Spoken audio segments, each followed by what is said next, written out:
Welcome everyone back to Thursday Truths on Thursday evening. I think that's what his name is. We have had yet another results that wasn't positive. Another two results after a week after Bevo said we win 4-1 against Tottenham. I did say 4-0. So before we carry on, I'll let you rant about what you're writing about before we start the stream.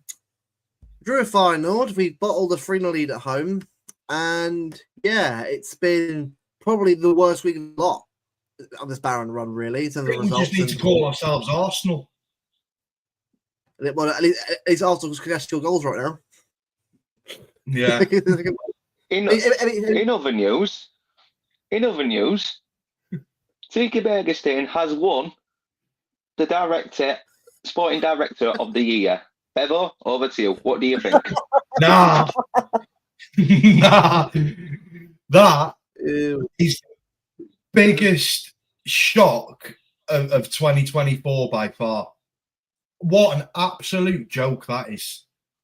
Right? In my opinion, bringing back 34-year-old Gundogan when you need a CDM, the transfer business over the last 2 years has been absolutely diabolical.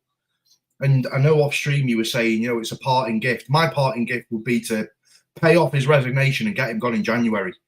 Because, to be honest, absolute diabolical. Our bench is full of academy players who, let's face it, haven't got it in them to be playing these levels of games that they're playing. If we leave cheeky with the transfer business in January, you've got Hugo Viana saying, "Oh, I want to go for Gyökeres," and you'll have cheeky Bergerstein bringing in the 38-year-old Edin Dzeko. So, in my opinion, we just need to give the budget to Hugo Viana and say, get what you need in, because we cannot keep having the same mistakes again and again and again. And unfortunately, that's what it's leading to.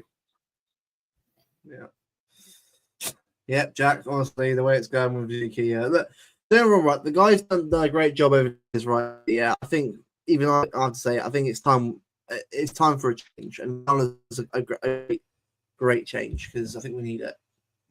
We really need it. And yeah, see Bevo, director of football, of the football club. I mean, if we do that, we'll get everything. We'll get everything. So we'll get bloody everyone in. Apart from Mbappe, don't want him. Oh, I won't be dicking around. I won't be dicking around with release clauses either, boys. I'll be going straight in. You want 80 million? I'll give you 82. Done. It's in FIFA, you can't just go splashing the money out like that easy. You've got to negotiate properly. You've got to think of FFP. When you've not bought anyone, this in EAFC 25 career mode, lad. When you've not bought anyone for 2-3 years, I'm sorry, the money's there. Your budget up to 1 billion. I'm not being funny. The money's there. From our academy player sales alone, we're already in profit. Just from academy player sales alone. That's not including. I'm writing straight to Barcelona to get the money back to Ferran Torres. I'll be bringing Bertson in, Jan. Don't you worry. Do you know what we need?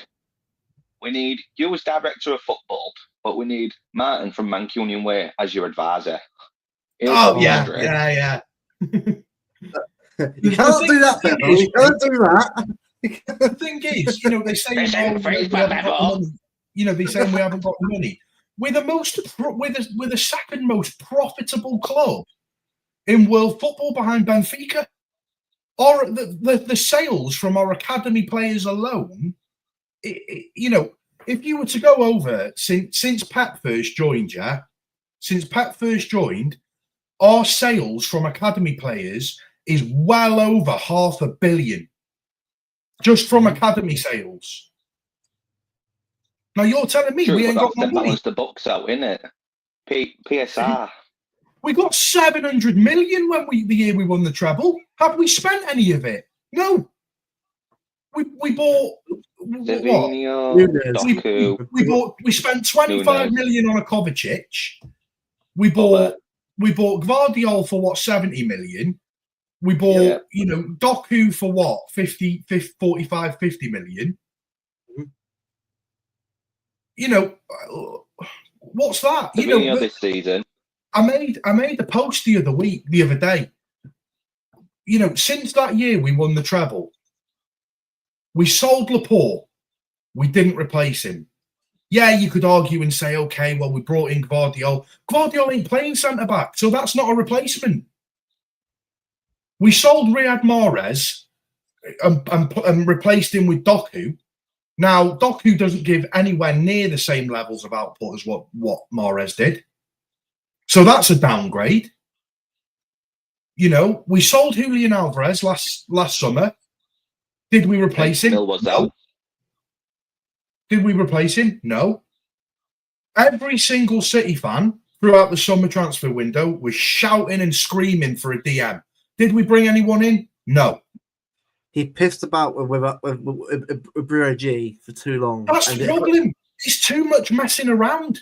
It's, should we buy this player? Should we buy that player? We were looking at Bellingham for the best part of 4 months. And then that collapsed. So we went, we'll give Rice a go. That didn't work out. So then we ended up bringing back Gundogan. Do you know what I mean? Yeah. I don't want to turn it into a transfer show, but I remember saying to LB and Hugh at the time, get me Bruno G if that release clause is there. I'd have been happy with Bruno. Yep, so even Bruno and Gundogan, because obviously the extra cover. I'm saying now, it's coming out in reports. You can't predict the Rodri injury. Like, don't get me wrong.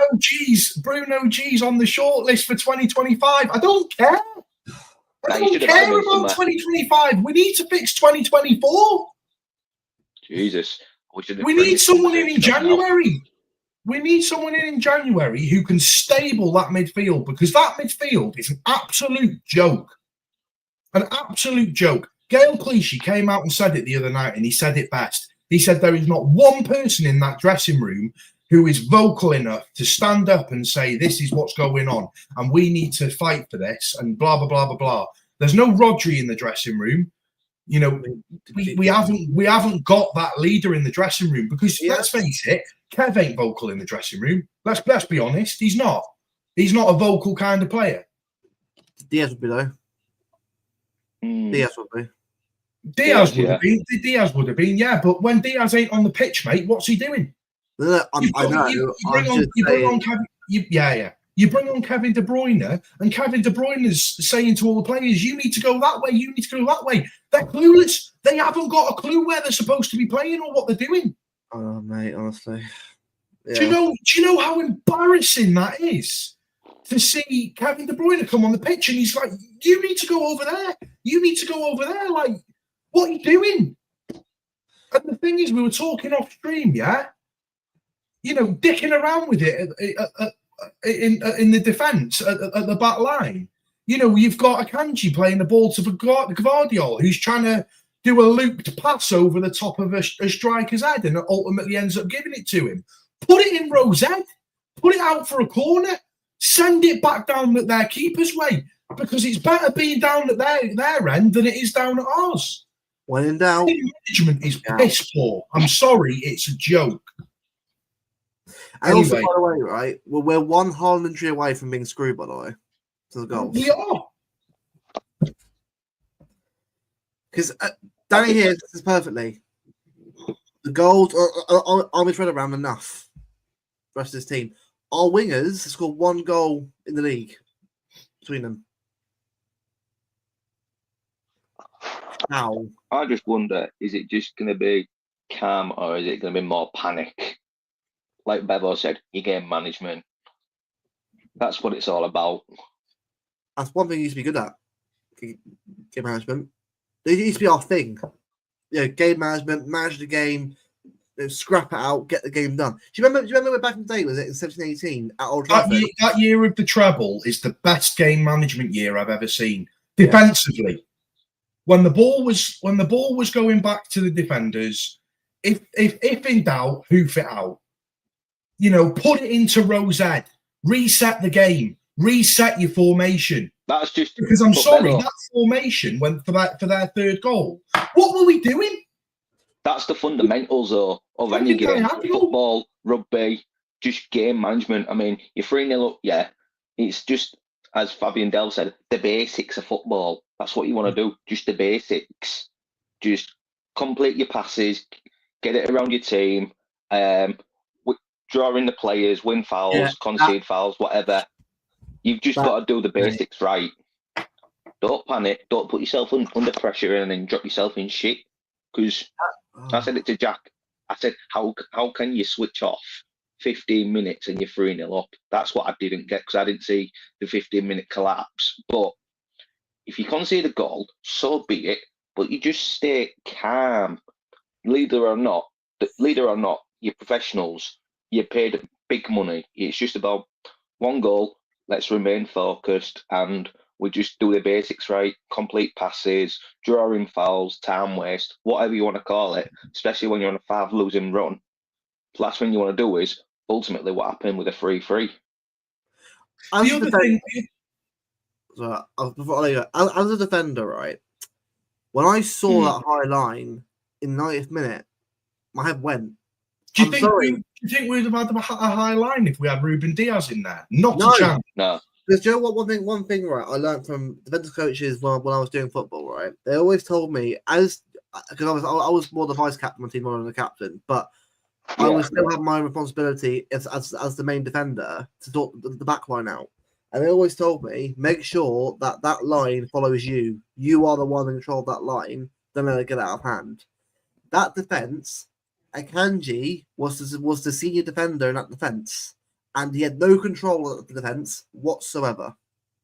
You've already got a player next to you, a 19-year-old who's looking to you anyway. You've got Vardy you're having to sort of defend left back, left wings, so like as it is anyway, because the whole 3 positions in one go there anyway. You've got Rico doing that as well. You need to get control of that defense. I don't care if it's not our defense or not, or the best defense or not. That line must be together always, and together defending always in one. The fact we had that high line in the 9th minute, and we knew we were 3-2 up, and with them pressing us, we should be able to sort of drop back, let everyone else drop back a little bit, control the game, and reset. But the problem is this team, we don't know how to manage the game or know how to get out of it. And the problem is teams are working out so easy how to do it, and as a result, we're getting punished. As a defender, as a defense, part of defense, stay together. You are a team in yourselves of 4 or 3, whatever it may be. You cannot be out of position or out of sync. And that defense was out of sync that entire 4 hour. The thing that ties into what you've just said there, if you're out of the position, don't start passing it around defenders that are out of position. Smack it into Rose Ed and get yourself back into formation. Right, yeah. What you want to do is, right, yeah, because what we're doing is here, chat, we're just going to talk about, like, amateur sports. Like, these are basic fundamentals. That's why I want to bring a bit of amateur sports into it, like Luke mentioned, I've mentioned, I'm sure Bevo's done some coaching or played in football. What you want to do is literally communicate with your teammates as well. Say, you need to be there, like Luke said, you need to be there on your right side. And Bevo's saying, whack the ball into, like, Rosette, just so it's a bit more time on your side rather than thinking, shit, don't do any stupid passes. There's two reasons why to do that, right? If they're on the attack after attack after attack, which is what they were doing, smack it into Rosette, because you're all out of position, so it gives you a chance to bring yourselves back, get into a formation again, and it slows the pace of the game down. And they lose tempo as well on the other side. All you're doing by passing it around each other is you're allowing that game to continue and them to continue to press. Yeah. What you need to do, either smack it back towards their goalkeeper and reset, smack it into the, in for a corner, whatever, throw in. Just give yourself a moment to just reset and reevaluate yourselves. Because when you've got that much pressure on you, coming at you consistently, bang, bang, bang, bang, attack after attack, and you're all out of formation, you're leaving spaces open. You're leaving positions wide open for people to attack. Just get it out, get it gone, reset yourselves, and let's go again. It's basic fundamentals of football. Do you know what I'd be doing, right? you know what I'd be doing? Do you know, so like obviously midfielders, I'd be saying them push back now, especially like when at the point of 3-2, I'd be saying push back, just get a bit more defensive shape around you, help your defenders out, because if they're not like coordinated properly in the defensive positions, if they're all out of shape, at least you've got more cover bringing midfielders back. Then that way, if they're out of position, the midfielders can drop in and fill the void. Obviously, kick it out like Bevo said, get it into touch, and then that way, at least you can tell your defenders you've got 10 seconds, maybe 20 at push while they're taking the throw in to get yourself readjusted and compose yourself. That's all it is. Kick it out, get your position sorted, and just breathe, compose you. Otherwise, I mean, obviously, like I said, I didn't see the collapse, but what if 3-3 somehow could have turned into 4-3? The composure is not there. There was one bit, right, where the striker, the ball hit his heel and went back to our midfield. If that ball had gone past him in on goal, he threw on goal, one on the goal. The amount of time that they got chances against us, it's far too easy. And bear in mind, that final team, it's not a bad team, by the way. I've got some good players in there that obviously are pretty decent players. But if that's what final can do against us, and what the way Tottenham did it to us as well, with very average decent players in their team, imagine the Liverpool Salah, Diaz, Nunes. Oh, I wouldn't be. I wouldn't be turning up.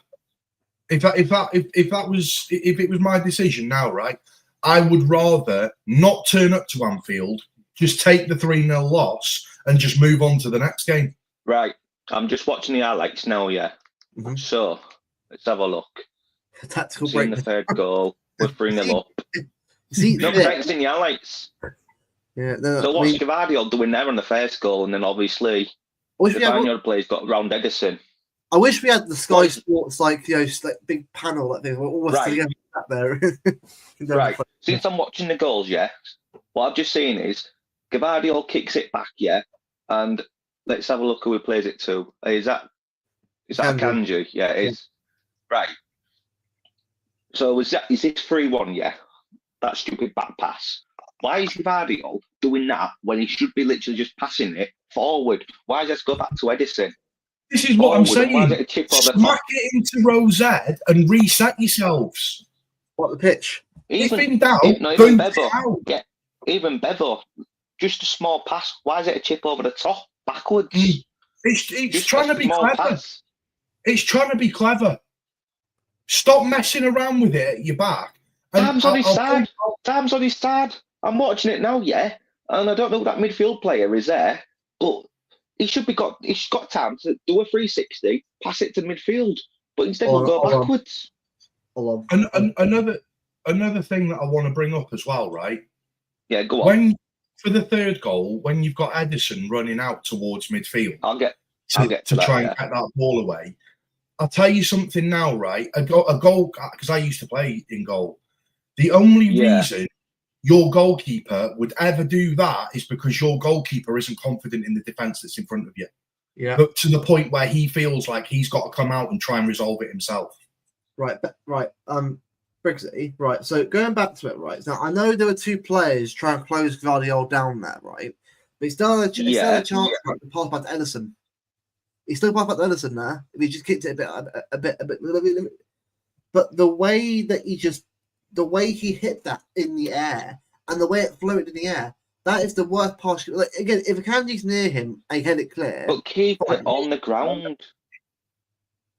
And because don't get me wrong, right? Eddie for that first goal, what can he do? He's been put into no man's land there. He has no chance to deal with it anyways. He probably could get close to him anyway, but pushed him wide. But the player obviously went around it.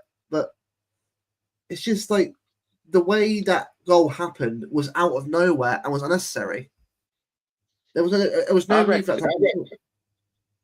Yeah, I reckon if you just keep it on the ground, or if you just like Bevo says, whack it the other side rather than going back to Edison, you're not putting yourself in that dangerous situation. He thinks he's playing Ryanair backwards. But the way Candy jogs back as well, what are you doing? Jogging back. To be fair, can I just question something there? I've got it on pause, right? Why is Akanji that deep? Why is he not further forward on the line? Because imagine if that goes backwards, yeah. Imagine if that pass goes wrong from Gvardiol, right? That is allowing onside. I know it was a goal anyway, but Kanji's in that position where it still could be onside. But the second goal, though, I'm sorry, right? Why is Akanji not marking the striker? Let's have a look at the second one then. I mean, the way I know it's a deflected ball across the box, right? But why is no one blocking Jimenez from getting the ball? Just send it off. As a defender, your target is the striker, which means he doesn't get a chance on goal. Why are you letting that ball bounce to him so easily? I get it is what it is, but the ball like ricocheted from a defender player in the box, right? But you don't leave the guy unmarked. You don't. That's sacrilege. And the thing is, as the senior defender in that team, even if Rico should have been marking him, get yourself on him if you can see that he's not being marked. Yeah. I mean, Rico's mark was cool as well. I'm on to the third goal now, yeah, like what Bevo was saying about the goalkeeper. But no, first off, over the top. Brigzy, the defensive line, what on earth is that wonky defensive line? And look at Hanko got the goal right. He's in acres of space. Why is Rico so far over the line? He should go over there, the other guy. Right. So I've paused it, yeah, on the 3-2, 88 minutes, 35 seconds, right? From my point of view into rugby, which we'll get on shortly, but that is a moment there where that defensive line should not be that high. It should be about stay back, stay tight. But instead, we're at midfield, basically, as a defensive unit. That's the problem with the lack of leadership. That's the problem with the lack of leadership. If you've got back and chill. If you've got Ruben Diaz and John Stones or whoever in that defence, they are not playing that high. I'm sorry, they're not. Even Roger wouldn't have that, would he, really? No, he wouldn't. No. Roger would be saying, let me have my haul. You lot get back into your defensive line. Also, the midfield's man to dictate.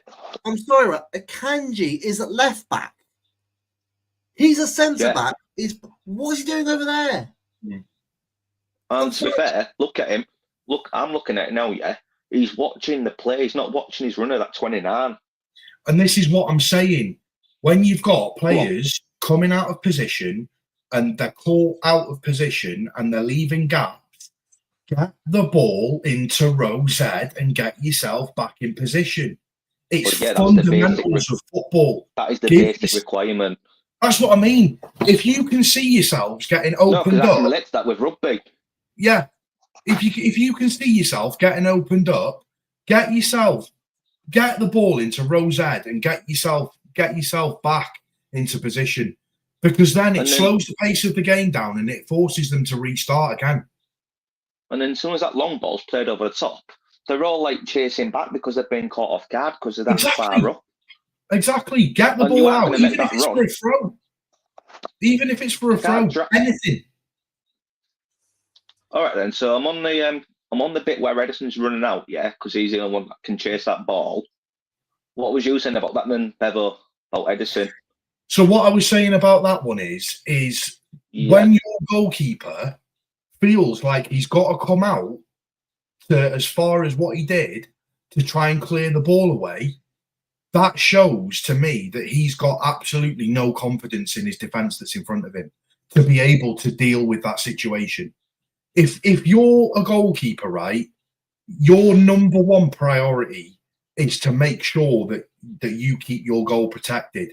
By coming out as far as you are doing, you're basically leaving that completely empty because you feel like you've got to deal with that ball to get it away or get it clear or something, because you don't feel that your defenders in front of you are capable of doing that.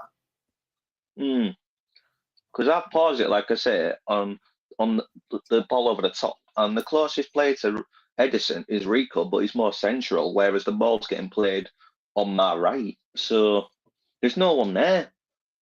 But do you know what's the most depressing? No, but what you could say from that position is if Edison stays where he is, Rico comes across or at least blocks off the path. because even when he does get the touch on the ball, it's going to take 1-2 seconds to bring that ball down or to stop the ball so the player can get onto it. That gives Rico got that pace in him, though. Across the path. But do you think Rico's got the time? For me, I think even if he hasn't got the time, I think you still need to be staying in your net, because all you're doing by coming out is leaving your goal wide open. What you need to be doing is you need to be staying where you are, and if your defenders haven't got it, then your defenders haven't got it. You look at the game where City played Sporting Lisbon and Gyökeres was 1-on-1. Ederson stayed in his goal and he saved the ball. By Ederson coming out, he's completely alleviating that possibility from it, because he's so far in midfield that if he doesn't get hold of that ball, then it's an open net. And I feel like he's doing that because he's not confident that the defenders in front of him can deal with that. Now, I'm sorry, Gvardiol's still got some pace about him. Akanji's not exactly slow. You've got Rico who can come across in front of the striker to block the path. I genuinely see what you're saying now. Rico could have stayed on that goal line, but instead he tracks the runner because it's where the ball's going. Just quickly, right? Well, what am I taking it right? What was even for me was worse for me, right? Was in the past we could always rely on our team to mentally keep it together in moments like that. But that's the thing, though. You've got your companies, you've got your Diaz's, you've got your Johnny Stones when they're fit. There's no mentality in this team without them, and that's not. And the whole team used to have that mentality to never give in, keep fighting. But company wouldn't have that, obviously. No. Not with Diaz, not with Rodri. For me, I'm just unsure, right? How's that happened? Because we can all sit here and say it's fundamentals, yeah, but that's the basic. It's actually fundamentals, especially a 15-minute collapse. If it was a period of 45 minutes, there's more to analyse, but 15 minutes, it's just a complete shutdown. The other thing is when your team is so low on confidence, I get you want to bring players off to give them some rest for the next game because we've got a big game coming up. But when your team is so low on confidence, you don't take off, Ake or whatever, who had a decent game, and bring on Simpson Pusey. You don't bring off Phil Foden. Oh no! And bring on Mac. I'm going to say something here for you, Bevo. So Simpson Pusey, I'm not going to name who it was online, but someone said he is arse. And I'm thinking, why don't you just throw the kid under the bus, basically? Because that's what you're doing on the tweet that's saying. And it's literally about Simpson Pusey being thrown in that situation, like you say, teams like on a losing run, confidence of the senior players is low, and a young kid who's trying his best to share it with pride. And then you're getting people, might have been one person, but throwing a kid who is in a difficult situation, difficult moment, under the bus. At least he's actually trying his hardest. Do you think Simpson Pusey wants to be in that situation? No. The thing is, when your team is so low on confidence and you've not had a win in 5, just keep your players on the pitch. Get the game done with. Don't bring on Simpson Pusey. Bring on Ruben Diaz. Give Ruben Diaz 15 minutes. See, another thing is, pretend we had Rodri, right? Pretend we had Rodri. Like, the plan was, Rodri not getting his ACL. If Rodri's there, and then this run's going on with him in it, if you brought Rodri off because he's knackered, then at least you've got Gundogan who's fresh, fit, and that 15 minutes aid would have been there for him because Gundogan would have been saying, don't switch off. The point I made the other day, right? I think it was on LB stream. I said, if we have this problem is a bigger problem than a Rodri problem, and I'll tell you why. If we have Rodri in that team against Spurs at home, yeah, we probably don't lose 4-0, but we lose 2. 2-1. Well, that, yeah. If we have Rodri in that team for Sporting Lisbon, yeah, we might not lose. What was that? 4-1, 4-0? 4-1. 4-1. We don't win. We don't lose 4-1. Maybe we get a draw. Maybe we lose 2-1. So Rodri isn't the problem here. Yeah, it's part of the problem because having Rodri in the team obviously is going to have a great effect on the game, but we're losing that heavily that you can't blame that on one player missing. You can't. You see, right, for me, I don't get this because they're all senior professionals in their own right. They've all been there, done that, won trophies. They've all been around like great leaders, like even at former clubs. They've all been there in tough situations. It is a collective responsibility rather than saying, oh, it's Rodri, oh, our defensive shit. It's a collective responsibility that they've just given, which I can understand after all the success we've had over the years.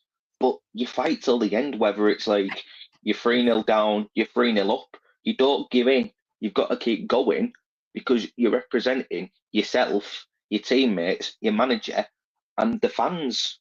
You've got to just put that extra yard in, the extra yard of pace, the extra tackle, the extra pass, the extra goal shot, whatever it may be. Just put that extra yard in so that your performance levels and your mentality levels don't drop. It's as simple as that. I sound like Fabian Delph, the basics of football. But it's true. But this shows what it's about. The basics of football. Look, if we were getting the basics right, we wouldn't have lost many games we did. It's the communication. Exactly. That's gone. Like the way we're defending. That ball over the top. Oh, the way we're defending. That ball over the top. Who's talking to Edison? Who's shouting, come collect it? Edison's like Bevo said, he don't trust his defence, so he's taking that risk. And ultimately, not blaming Edison here, but Edison's took that risk to come out like a sweeper keeper. And it's cost us because the defence have shot on Edison, if you like. Yeah. And Edison, by that point, he'd seen enough. He saw defensive frailties at 3-1. He saw defensive frailties at 3-2, and he was like, "Do you know what? I'm going to come and deal with this myself." So, if you say you've done goalkeeper right, Bevo, in that long ball over the top, yeah, who do you actually blame, Edison or that defence? If that's you, for the first goal or the third goal? Third goal. For the third goal, the ball over the top. The third goal, I blame the defence. Because if that's me, if that's me, I ain't coming out of goal. I'm staying where I am because there's always a chance that I can save that ball. Because you put your trust in your defenders that are in front of you to at least get in front of the ball or to stop that path. Where it had been played over the top, you still have defenders there or thereabouts that can maybe not win the ball, but can at least come across to sort of block the path of that striker or to block the path of someone who's coming alongside. I know that if I'm in goal, there's a 50-50 chance of me saving it. Yeah, there's a 50-50 chance of me winning the ball if I'm getting, if I'm coming out that far, there's a 50-50 chance that, I'm going to win it. But if I don't win it, there's almost 100% chance that they're going to score. Just out of curiosity, how much injury time was there in that second half? The 5 minutes. For fuck's sake. 5-6 minutes. Yeah. Doesn't matter whether it's 1 minute, 3 minutes, or 5, or even 10. It's just like what Bevo said. Sit back and help your goalkeeper out and put him in the dogs. Yeah, and if you don't feel like you can deal with it, there are other things that you can do. Have a little tug on the shirt.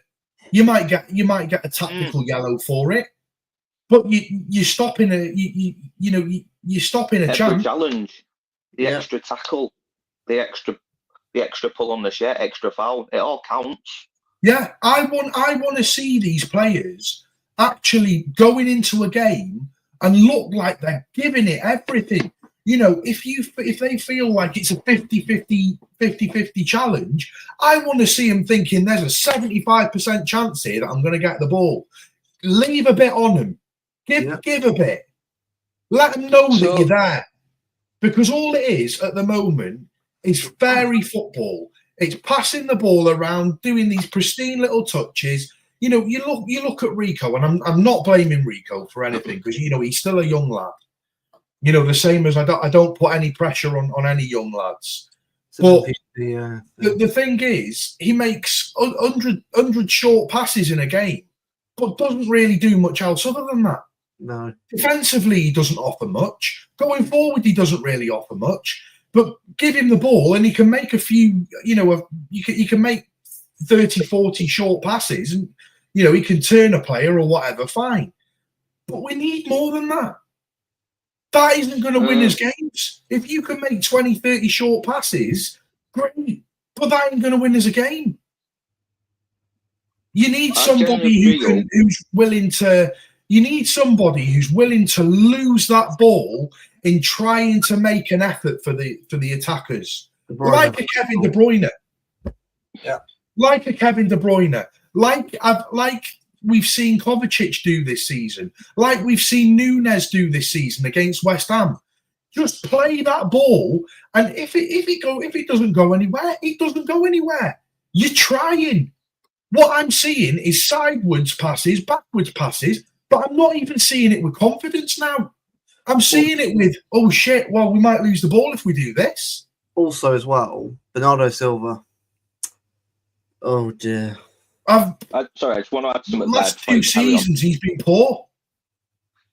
I was just going to say something about Rico Lewis. I know he's still young, but for me, compared to someone like Simpson Pusey, I think Rico Lewis can be criticised because he's had 2 or 3 years and he's won it all. Whereas Simpson Pusey, he's obviously still a youngster. But I see what you're saying.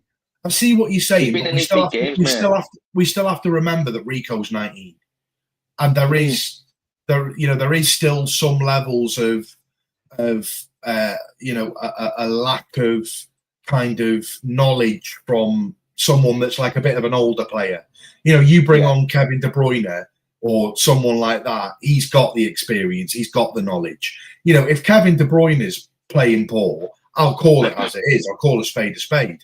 But if Rico Lewis is playing poor, I'll say, yeah, he was poor, but I'll do it with dignity, still knowing that he's still young and he's still 19 and he's still got a heck of a lot to learn. Rico Lewis can be one of England's great products. He can. But he needs to keep improving. You know, making these short little passes looks great on paper, but if you're not creating anything or if you're not defending anything, it's pointless in being on the pitch. I mean, I don't know. I just feel like. Go on, sorry. I mean, going forward as well. I mean, obviously as well. When I look right, I mean, Jack Grealish obviously came back to the team. Against Feyenoord. He was okay, but again, not offering the odd shot. He probably should have scored first half, but if Foden blocked it. But the problem is with Grealish is we need more from him. We need more. Like you're a winger. In the day, right? We need output. We can't rely on Haaland to score the goals. We need everyone to give goals. I mean, I don't understand, right? Why he didn't start Savio, or bring him on at least. Like a wing on the right hand side would actually been nice to have. I'm sorry, right, but this whole Bernardo Silva right wing thing, it doesn't work at all. No. It's a waste of time. Just put Doku. But then you put him in the middle, and that don't work either. Just put Savio on the right hand side, or Doku if he's fit, or Bob when he's fit. Just put a winger on the right hand side with Jack or whatever you want to do. As long as wingers on the pitch, I don't care.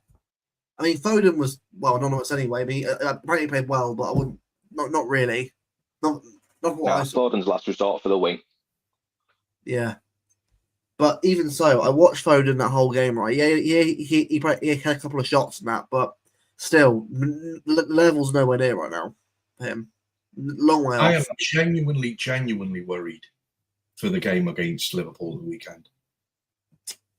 I'll be real with you. I think that one you can just tick off. Like I said it in LB's group chat last night, and I said it on my Twitter as well. You've got to accept that the L's coming on Sunday. I'm sorry, but I think it is. It's just about what the score's going to be.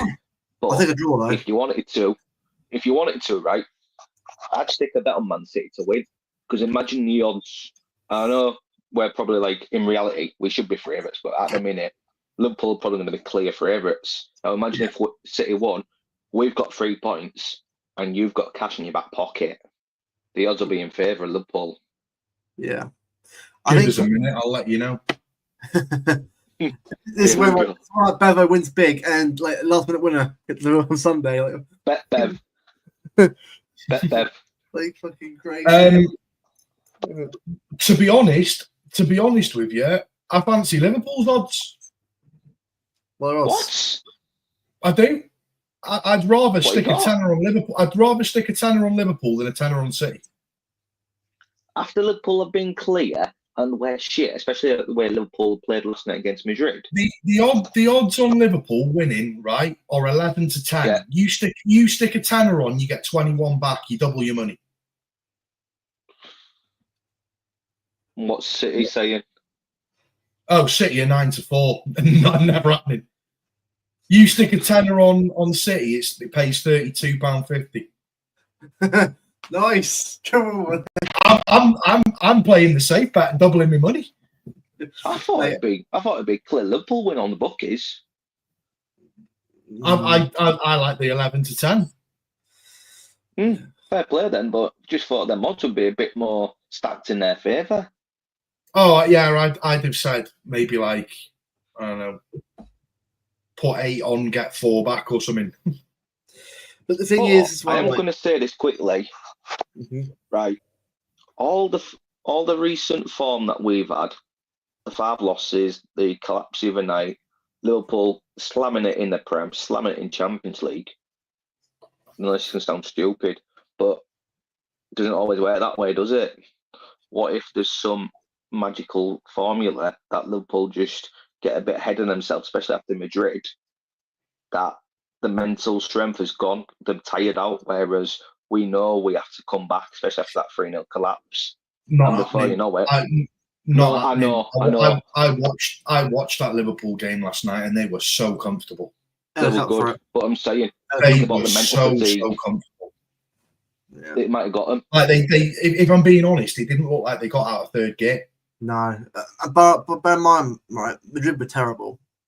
Mbappe is terrible. I'm sorry. Oh, Mbappe's awful. Yes, Haaland better than Mbappe. Do you want to know something as well? What? Yeah. So in that Real Madrid Liverpool game, I stuck a cheeky little bet on. So I did Mbappe to score and Salah to score in a double. Mbappe had his penalty saved, and then about 5 minutes later, Salah missed his penalty. You curves too well. Oh, do you know what? I'm going to do it then. I'm going to stick £100 on Liverpool to win at the weekend. And you lose. And do you know what? Do you know what? I don't get it. Bradley. How did Mbappe get roasted by that Conor Bradley? Oh, Conor Bradley. I tell you what, he looks some. That challenge last night. That's what City need. That's what City need. That kind of challenge. That kind of Mbappe form was like Cole used to do years ago. Yeah, the shutdown. Like he shut down Vivi Junior. The thing as well is Bradley hasn't got the pace. He hasn't got the pace that Walker had. Not the same as me. I know. Yeah. Well, look how good that tackle was. That's what we need. That's what we need to see from Rico. We need to be where I was saying, if it's a 50-50, make it 75% and leave a bet on the player. Right, as far as I'm aware, right, he's not fit for Sunday, Bradley. And but Trent will be back, won't he? Well, might not be. But it means Gomez come back in. It means Gomez can have a performance of. I genuinely don't think it matters. No, I don't care. Oh, injuries. We're still shit. Do you know what though? I saw something from that Sporting Lisbon game that I really, really liked. Nunes right wing. I really I like can't argue with that. Right wing. No, I can't argue with that. Nunes That ball into yeah. Haaland for the second goal. Yeah. I tell you, Nunes right wing. That's the way forward. Remember his assist at West Ham? Because the thing as well is, Nunes don't play those high balls into the box, crosses. He plays them along the floor, which is what Haaland likes. Do you know what? Like, if everyone was fit, I'd drop Foden at this point. If everyone was fit, I'd be dropping Foden. Yeah. Yeah. But part of me still feels like I would rather Foden and Kev, because I feel like Foden still offers more than what Bernardo does. Yeah, he does. I want to see. I need Foden to wake up though. He's just been dormant, apart from the odd game here and there. He needs to start waking up more. Because if that was me, right? Should we put together a little lineup? Go on, yeah. I'll explain the reasons why. You know, for me, I just wonder what does this squad need to do to get back? Because really, they said they had a crisis talk or something after 4-0 hammering, but it clearly didn't work. So they just need to get away from literal football. Like, even if it's like a 5-day training camp of some sort, they just need to get some downtime as a team. Yeah. Like, go on a team bonding exercise. Like, daft as it sounds, go karting, go paintballing. Do you know what? I don't know. Do you know what? I'm not against that, Brigzy. It's just some downtime. Don't talk about training. Don't talk about the recent run. Just have a bit of fun, because it might bring the best out of them and might kick on. Because this team looks so out of sorts, looks so like lost, so not together. Like you always tell the team was together even last season. Like, it wasn't the best season last year, but we still were together and it was still a team that was still fighting each other. But this year it feels like last few games, even like the last few weeks we were actually winning games, it's not been the same. No. And we need to find that again, because I don't care about the league. Get the form back and get the togetherness back. That's the priority right now. Forget trophies right now. We need to focus on ourselves and get ourselves back to where it should be. What it is it's not just physical fatigue, it's mental fatigue. Like, the last thing they want is to be even down than they should be. Just have a little break, where it's like, if they can go like get a 5-day training camp elsewhere, or they can do like a team bonding exercise, just get the spirits back up on a basic level. And ultimately, the performances on the pitch will turn. They'll go from like playing for 70 minutes to playing 90 minutes, and they're not going to switch off and concede championship style goals, if you like. We just need some sort of like collective balance where physical fatigue is not the reason why we're struggling. It needs to be a mental fatigue issue as well, and nobody's speaking about that, because people are panicking, or Pep's tactics, or we're fucked about Rodri. Anyone ever asked the question mental fatigue? Yeah. Also a Pep, by the way, as well. I hope he actually is okay. Like, I know that if he's stressing out this much, then I hope he's okay, because look, it's his job. I know it's the most stressful job in the world for him, but I don't want his mental health to quite massive. I just hope that he's got support around him. Look, again, I don't blame him for this all. Like, it's not all his fault. I mean, everyone has part to blame for this, for where we are right now. But him, I'd say him least of all at the moment. But yeah, Pep's never been in this situation. No. Barca, Bayern. This is the first time with City. This is the first time in his career he's been in these situations. He's not used to it. He's been like around so much success over the years, even despite like 10 years without winning the Champions League. It's just hit him so hard that now he just needs to think about, have a break, pause for a minute, and think, what's the best way to get back? Yeah. Yeah. He can't carry on with it. No. It's getting too much for him as well. And the thing is, like, there's Look at certain Klopp last season.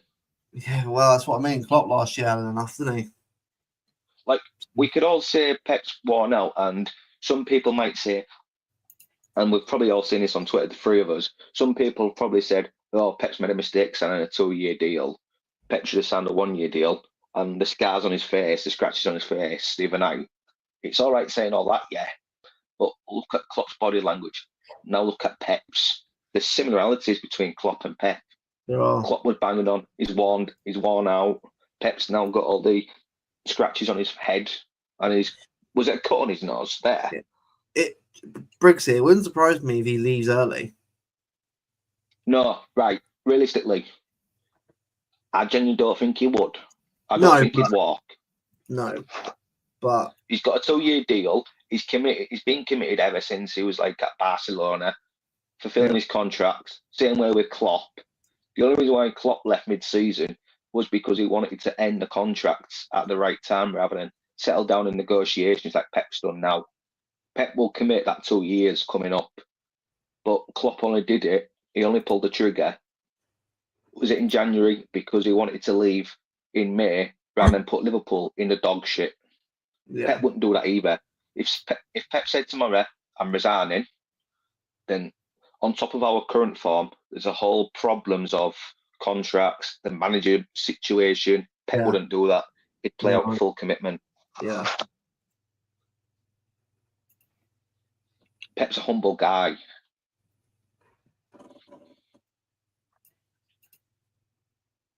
So while Bill, So while Bevo's building this out, I just want to talk to you all about something what happened with my rugby situation. So when I joined my local amateur rugby team in 2014, that was my first season with the team. 2014, we got to a Yorkshire Cup final, and I'm not joking you, yeah. We was literally seconds away from winning the game before one of our players gave away a penalty for a high tackle, and the opposition team kicked the penalty from the sidelines, and all of our team was deflated. We was all gutted. I was gutted, and I was a water boy, corn boy, helping out with like injuries, all sorts. I was gutted because I was learning about coaching as well at that point. And then the coach went to the players behind the scenes. He went, you know what, lads? It's a shit way to lose a final. It is a shit way, but you've all done yourselves proud. We go again next season. No one be downhearted by the situation, losing the final in the last kick of the game. You come back stronger. You fight. And then in 2015, we won a treble. There was a fighting spirit.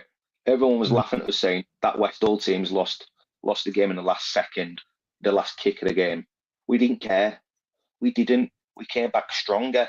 And then in our treble season, we only lost one game, just one, because everyone was on the same page, same unity, believed in each other.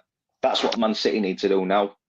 Get behind each other and go back to like what Bevo said, the spirit in the dressing room for the treble season that Man City did in the 23 season. Yeah. These things happen. What are we saying about this You've team, got to deal with it. Go on. Do you know what? I think that team. The thing is, right, the midfield situation is what it is. I think that's probably the best I can actually do. Bernardo floating around the midfield, Kevin and Bowden. Do you know what? I'll go with that. I think you bang on there, actually. Yeah. Because I'll tell you the reason why. So when we're defending, you're going to see, hopefully, something more like this. But then when we're kind of on the attack, what I'd expect is to see something a little bit maybe more like this. Yeah. I've got a scenario for you. How about Gvardiol, like in a John Stones roaming position? I like it, but the problem with it is I don't see Pep doing it. So what I'm trying to do here is I'm trying to create something which you're building it realistic. I'm trying to build it a bit more like what I would think that Pep would likely run with. Yeah. If I could, I definitely would have Vardy or DM. I would, 100%. Not saying fully DM, Luke. I'm more thinking like an inverted, like Yeah. John Stones situation. I mean, no, but like, I wouldn't have him full DM. No, That'd be tragic. But I think this is. Oh no, Basto, I didn't mean actually play him a DM against Liverpool. I meant more like in a long-term situation, but short-term, yeah. Gavardo might be a bit more useful for Liverpool and DM. Also, if Doku's back, by the way, we've got Doku and Sakho on the bench as impact subs. Yeah. Which, by the way, then to Haaland is up front against a tired fullbacks. And I'm gonna be honest. Everyone mentioned Savio, and yeah, he's had a good season, and this, that, and the other. But from what Mateus Nunes did in that game the other night against not Fenerbahce, against Feyenoord, he deserves to be playing.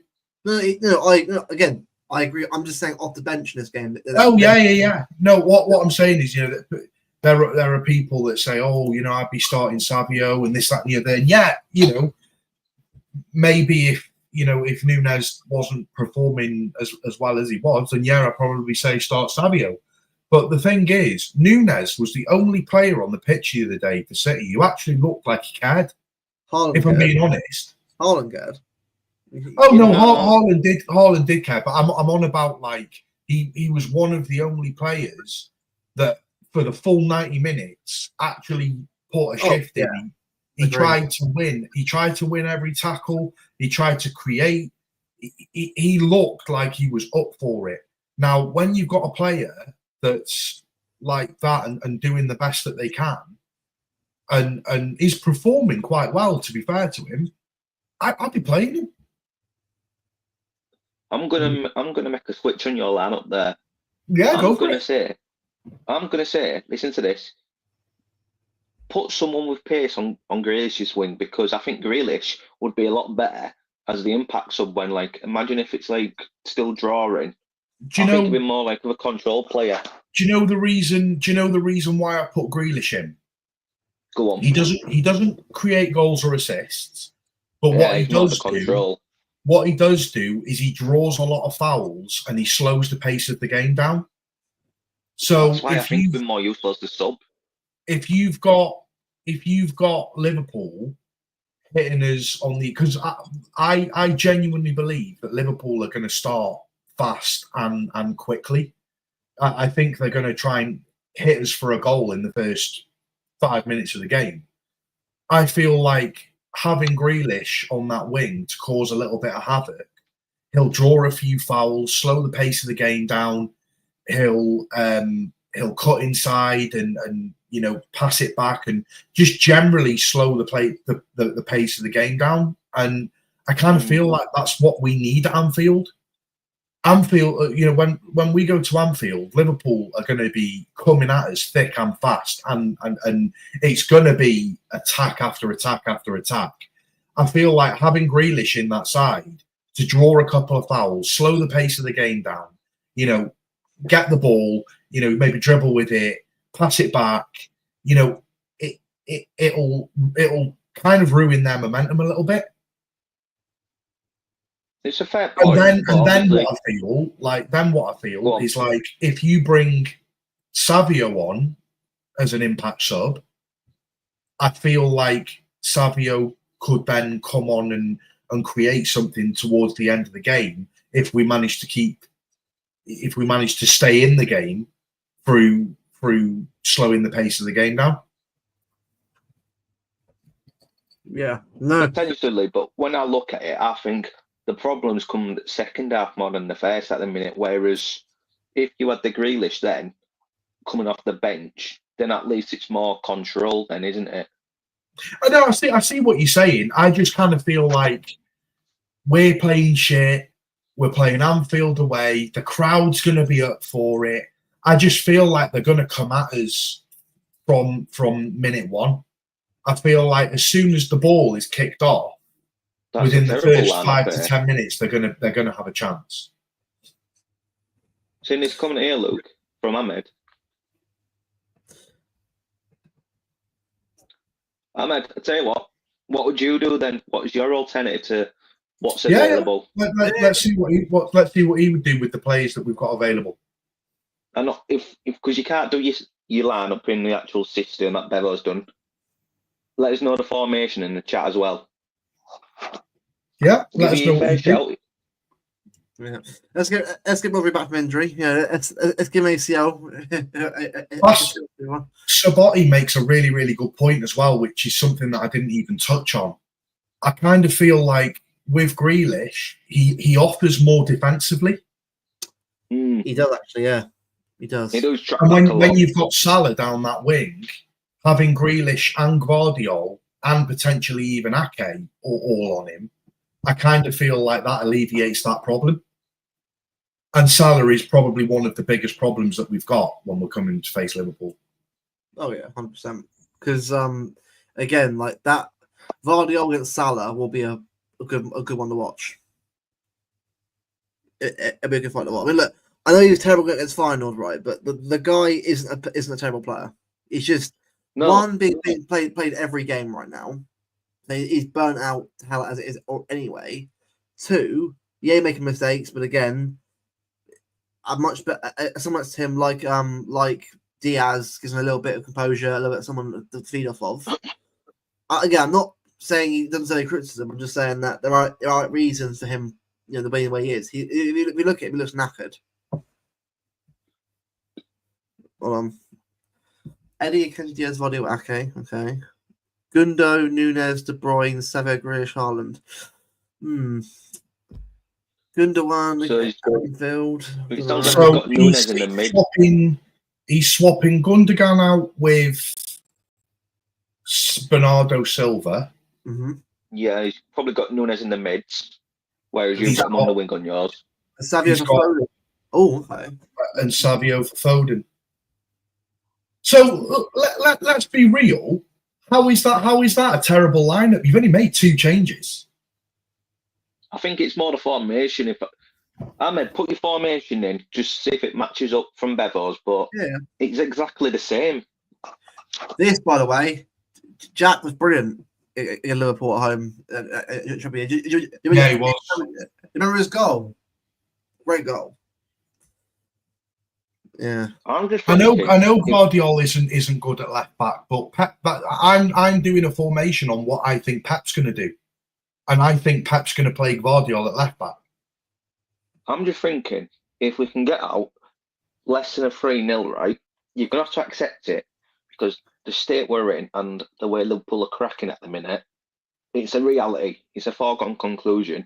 But then, if you can just start building something, come Forest and then Palace, then I think at least against Juve, when we get to that point in a week and a half, there'll be a bit more of an upbeat. There'll be more of an uprise where you can think, yeah, the Champions League form at the minute is a shit one, but we're not going into like Juve thinking we're in the dogs here. Use these next 2 Premier League games after Anfield to turn it all around. I think the season would start next week, if I'm being honest. Don't be wrong, right? I do agree, Ahmed. Foden isn't really a creator, is he? He just gets this every now and again, but I wouldn't say he's a creative player. But you just need to get it all right. Yeah. The thing is I'm going what I think Pep is most likely to go with. Again, Ahmed, by the way, yeah. You are perfectly entitled on this channel. You're perfectly entitled to your opinion, and fair play to you. I understand what you're getting at. It's not a bad team you put out. It's still a good team. I just think for Anfield, we need a bit. We need energy at midfield. I think Gundogan is. I know Kev's not that much really, but Kev has creativity, which is what we need. And I wouldn't be playing Gundogan either because he's been poor. He scored a goal the other night. Wow. I really don't think that where he's poor. I think he's just. So are you telling me that that's what? Is he telling me that that's what he'd go with? Yeah.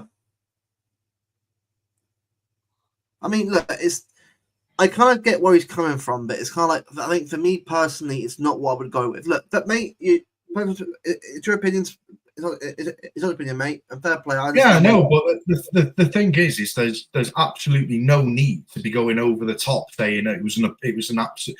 In his words, oh my god, that's a terrible lineup. Yeah. He's changed two players.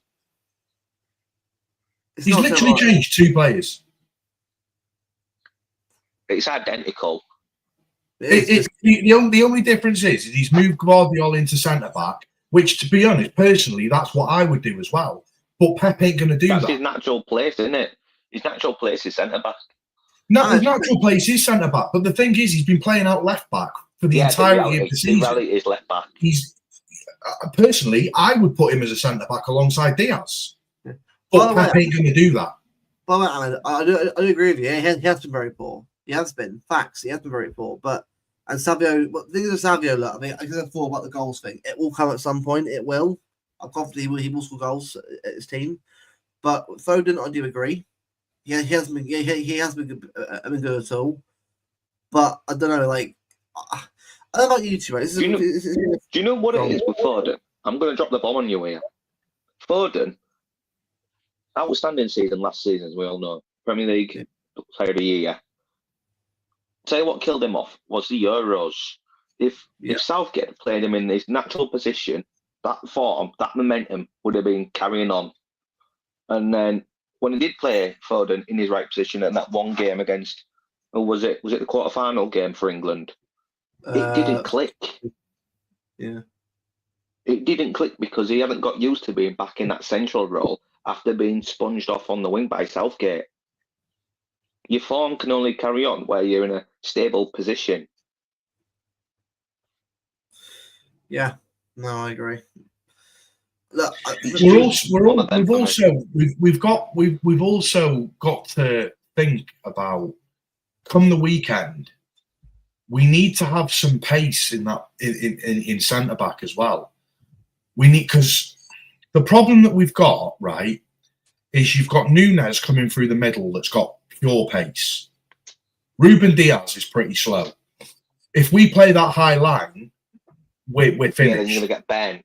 You're going to get bent after the goal that we conceded the other night. So I kind of feel like you need to have a Kanji at centre back to cope with the pace of Núñez. But in doing that, that means you're playing either Rico or Walker, and I don't want either of them to play. Yeah, it is a conundrum because, like, it's a hard one because I think either way, that back four is what I go with, by the way. And there's another thing you've got to realise. We've got another 2 Premier League games in the week. So whatever starts on Sunday is going to be complete opposite for Wednesday against Forest. I mean, yeah. So if you're not gonna play Rico or Walker now on Sunday, they're gonna play next week. Yeah. You need somebody to deal with Luis Diaz because he's having a good season. Yeah. But Luis Diaz isn't really a pacey player. So you can kind of he's good at dribbling, but he's not got pure pace. Yeah. So I kind of feel like you need just a solid centre back to deal with that, which Akanji's got. But then I kind of feel like you need Akanji in the middle to deal with the pace of Núñez.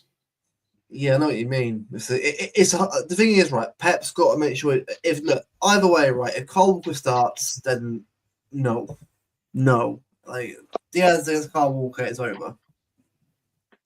There will be a bloodbath, but I think as long as we see the right players get the starts, I'm fine with it. I just don't want to see.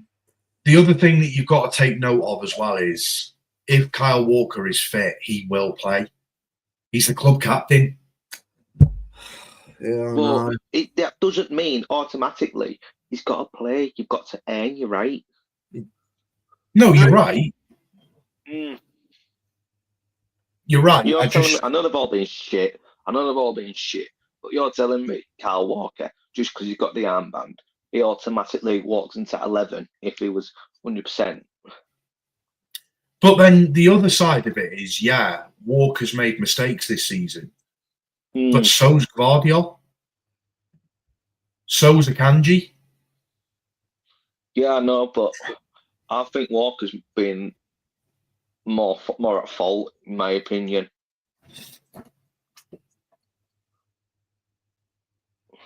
But like you said, they've all made mistakes in their own rights. It's just because he's got the badge on, does that make him automatic starter?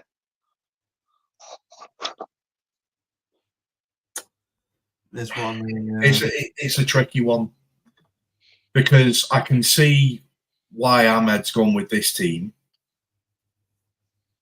But I personally, I prefer Bevo's team. But no. I love Savio. If he starts, I'm fine with it. I'm just saying that for me, I want Nunes a bit more. I want Nunes more forward. Yeah, but I don't think Nunes defensively can do what we need him to do. It's not like here, right? If Cover's fit, then it's fine. It's okay. Like, okay, cool. No, you might as well just say if Rodgers fit. If Rodgers fit, everyone's fully fit. Yeah, sure. Yeah, I don't think that card works, to be fair, Luke, if Cover's fit, if Rodgers fit. Do you know what I mean? Yeah, I know. They can only do what's in front of them. Because, I mean, here's one for you. I know this is going to sound horrible. What happens if we lose Gundo? Oh, God, yeah. Or imagine if Gundo didn't come back to the club. The backup. How would you feel about this? Go on, then. Bernardo Gundo. Let me just move these around because even though I'd prefer Guardiola centre back, he ain't playing centre back. That's just not going to happen. How would you feel about that? I think if Bernardo works his socks off and does his best, and I'll tell you why as well. Because during games, I don't know if you've noticed this, but I certainly have. You tend to see Kev kind of coming out to the right. Yep, I do. I notice that. So effectively, what would end up happening is being more like this. I know. Actually, the lineup wouldn't be like that, but during the game, you always see Kev drift out to the right, which then means Nunes will come more centrally. What do you think that's down to? Is that just the I just think that's natural. I just think he likes to get out towards the wings so he can see a pass. Essentially, yeah. Especially as he's like getting on with age and that. And the thing is, he always sort of comes out to the right because he can play an in swinging ball. I know. See, I get what you're saying because that's what Kev does, isn't it? But it depends, obviously, because if Nunes can take the product that attacking midfield role, then I'm all for it. But it's a hard one, this, isn't it? It's a hard one. So on paper, it's probably gonna be more like that. But I just kind of feel when games in play, you always kind of see Kev drift out, which then means Nunes is going to sort of end up on the inside a little bit more. And, you'll see maybe Bernardo, let me move out of the way, Nunes. You'll end up then seeing maybe Bernardo kind of come out to more of like a this position. Yeah. Honestly, for this game, I'd literally just stay man on man. None of this fluid shit. None of this like zonal marking. I'd literally just say, just remain in your positions, regardless, like you say, if De Bruyne likes to float out. This game, you just need to like be around each other rather than like go like floating. Because if you end up like being like floating around and then players get like in the wrong positions or they don't fit that natural role, if they end up like, if you say Nunes goes more central, Bruyne goes out, what if Nunes doesn't like being in the central role because De Bruyne is like coming on his wing? Just for this one game, I'd just say stay in your positions. Everything that I saw the other night against Feyenoord just really pushes me to want to see Nunes play more on the right because I thought he was brilliant. Mm. I know he's played left wing a lot. I know he's played left wing a lot this season, but I kind of feel like with left wing, when he plays left wing, he then has to cut inside. Whereas I kind of feel like if he can get off the pass early, he's not going to be playing these high crosses, which ultimately end up going nowhere because Haaland's not that good in the air. He plays low driven balls across the box, and that's perfect for Haaland to get onto the end of. Here's one for you, actually. Now you've got Ruben back in that defence. Do you think Edison will trust him? Yeah, I do. Yeah, that defence, by the way, will be a lot better. I think defensively, we'll see an improvement. Because the thing is, if you look before the goals, Edison had no problems with the defence. It was as soon as Ake got taken off. It just seems ridiculous how one man can influence the full back line. Oh no, yeah. Like when we had these issues when Company went around, like injuries or suspensions, one game can make a big difference. Yeah. Do we know if Stones is going to be back fit? Well, as far as I'm aware, I think with Stones, I think he's back. I think in about a week or two of them. Right. I think that's so he's definitely going to be out for Liverpool then. Now, don't quote me, by the way. I don't quote me. Well, Stones random, but from what I've seen, I mean, I'll check quickly on the old FOTMOP quickly. See what's been said on that. Look at injury. I wouldn't risk it anyway, even if it was ready. Well, right. Well, apparently on here, so Doku is back in training. So I think he's on the bench on Sunday. That's what I know. Doku's back. Cover's back, I think, in 2 weeks. Minimum. Well, Bob Ron. It doesn't say Stones on here. Yeah. For injuries. That's it. I don't know.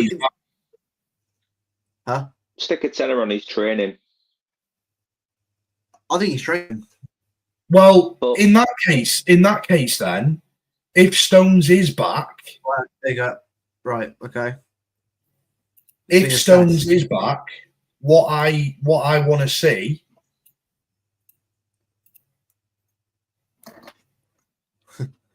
is that if you're going to put Stones in this team, I don't fancy it unless he's going to come off the bench. No, I mean, look, if he's fully fit, Stones Diaz, yeah, absolutely, but you know. But I ain't putting Stones at centre back.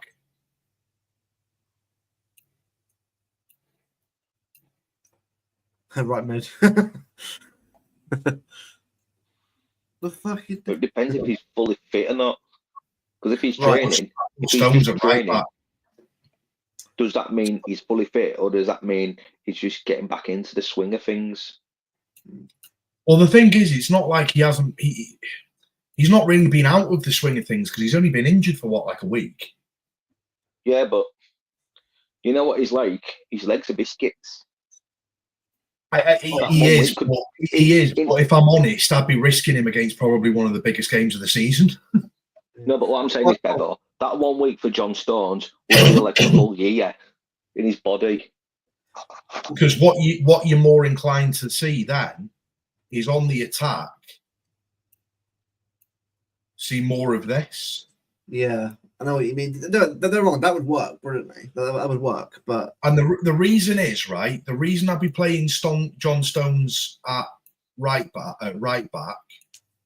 is because Luis Diaz hasn't got pace, but he's a very tricky player, and I kind of feel like you need a centre back to deal with that. Someone who's capable of dealing with sort of one-on-one situations, which I kind of feel like he is. So But then on the other side of it, you have a Kanji at centre back to deal with the pace of Nunes. Yeah. Oh, by the way, just quickly before we carry on, so Liverpool injury. So I think Callagher will be in goal on Sunday. Yeah, I think that's without a doubt. No Bradley, no Jota, no Chiesa. Canate's doubtful on Sunday, and no Simicas. So the way it's probably going to go is that it probably will be Gomez playing. I think Trent's back, although he's not fully fit, but he's back. No, for fuck's sake! I've just realised something. Trent will be he's shushing everyone. Yeah, he will. Yeah. Big up, AK, mate. Good seeing the stream, mate. I've just seen that Tottenham have drawn with Roma last minute, apparently. 2-2. Roma scored more goals than we have against them. I literally thought he was on about 2-2 for Sunday at first. I was like, wow. Mate, if that's score on Sunday, mate, I'll probably take it. I'll take a draw. I'm taking 2-2 all day. I just seen 2-2 pop up and I'm thinking, is that your score for Sunday, lad? So, mate, if that happens, man, I'm taking that, mate, the bank. You know, I know it's always been Liverpool, but I never thought we'd be cheering for a bloody draw. What, mate? This is where we're at, mate. This is where we're at now. We need to get back up to the riding horse. We need to get back to the top. We do. It's going to take time. Facts. It's going to take time. Even if we got a scrappy 1-0 win against Forest next week, we will be there. AK, I'll make sure to get you modded as well at some point. I need to make sure to do that. But yeah, well, maybe I should in this room. But yeah, trust me. I tell you, that first win after this run, be it Sunday or whatever, will be huge. I don't care what the score is. We need it. Yeah, I think you're more likely to be looking at the Forest for the win, even if we want on a shaky form, just on the Anfield run, because we had the chances to win there last season with the Johnny Stones goal, and then obviously it just slipped through us, didn't it?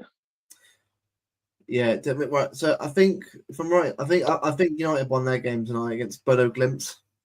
They won that 3-2.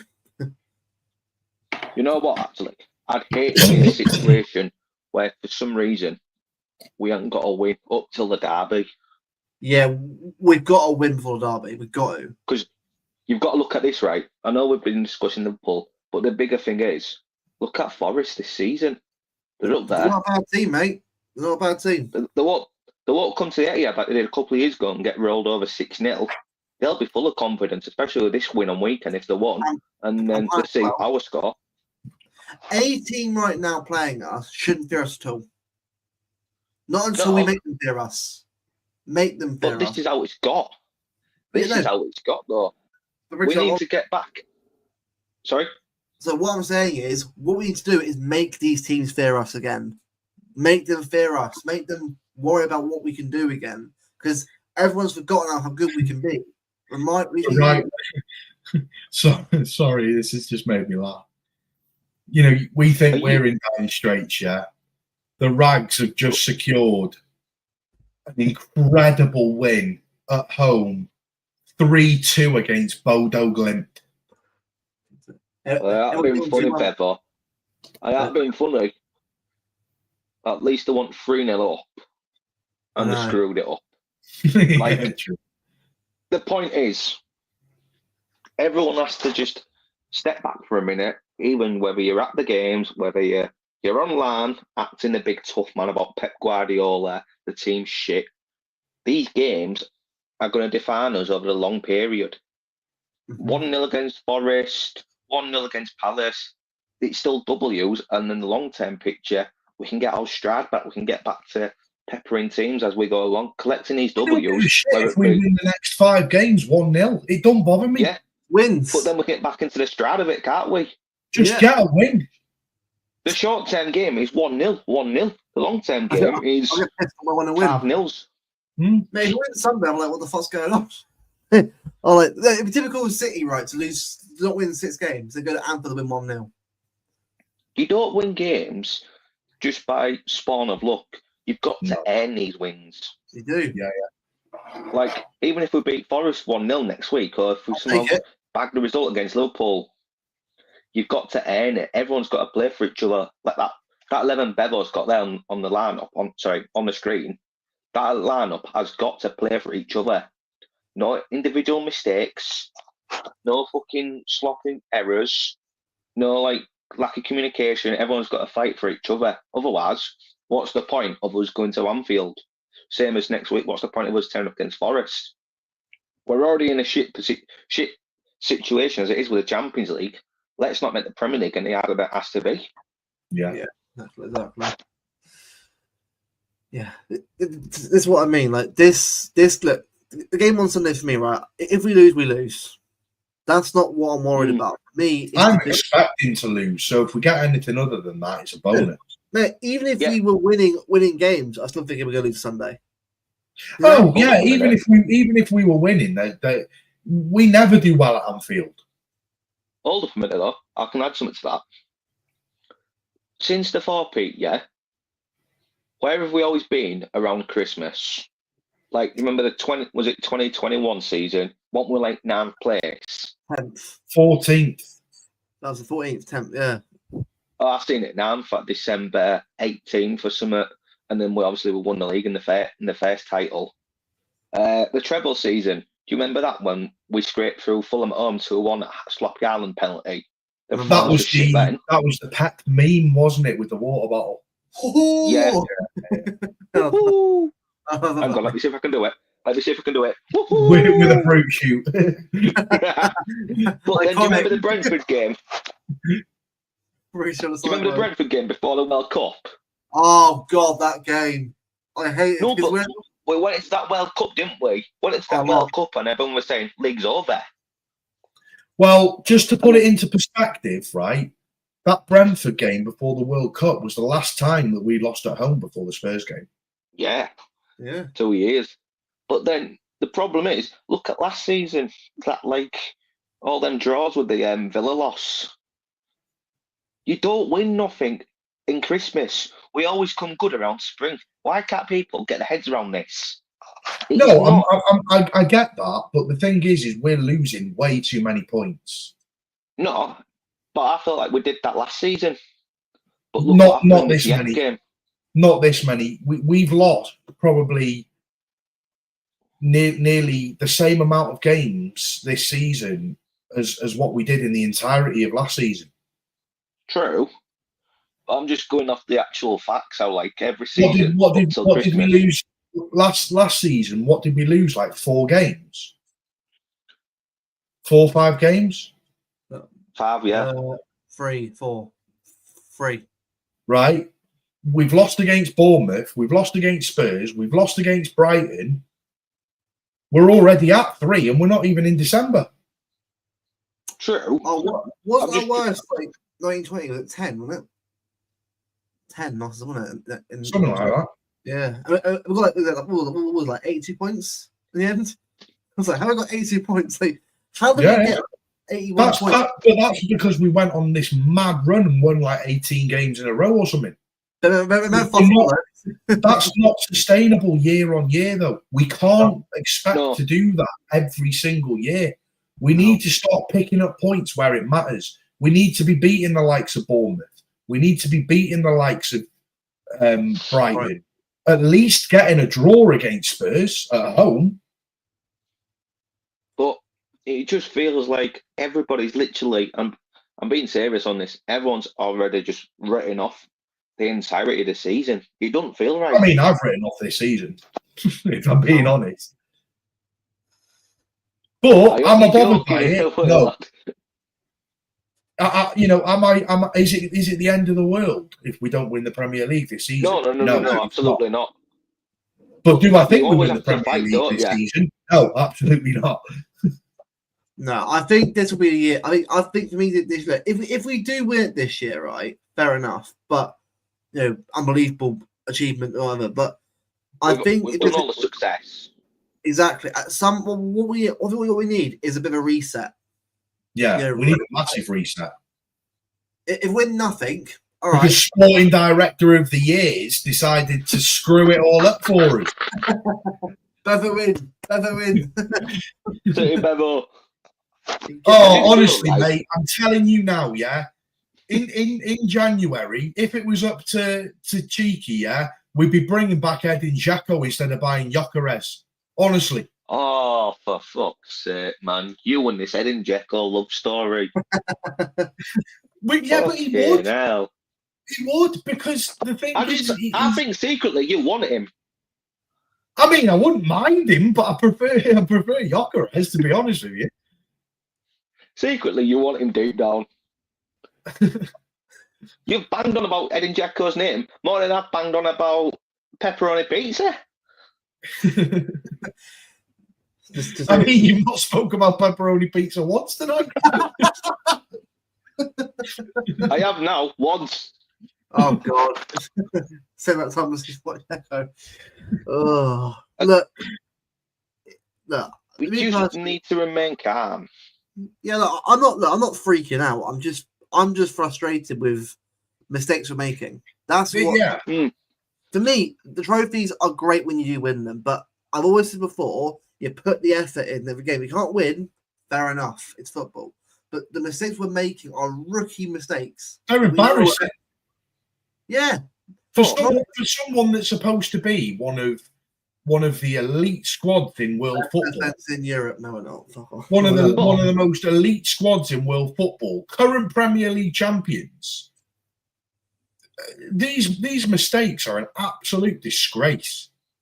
But these are part of the learning curves, because when Pep does go in 2 years, if that's to be the case, the next manager, they won't be successful like Pep, and people who can't handle the losses now, what will it be like after Pep when he's gone? And we're probably like back to being a top 4 team.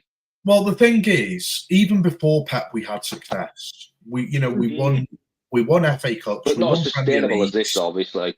No, but it won't ever be like this again. Because that's what I'm trying to say. The whole point of it is the sustainable success. This is like your test.